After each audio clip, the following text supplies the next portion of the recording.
करें तो टीबी के अंदर 3 अलामात होती हैं। एक तो वज़न का तेज़ी से कम होना, शाम को हल्का बुखार रहना और खांसी होना, खांसी का 2 हफ्ते से ज़्यादा रहना और बलगम का आना। खांसी में बलगम का आना और बाज़ औक़ात बलगम के अंदर खून भी आता है।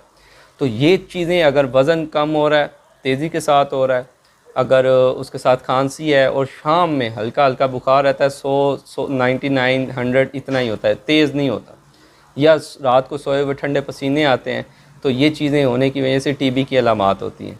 तो टीबी का अगर इलाज ना किया जाए तो ये फ़ौरन वज़न कम करने की तरफ जाता है और एक इंसान जो मर्ज़ी खा ले उसका वज़न नहीं बढ़ता।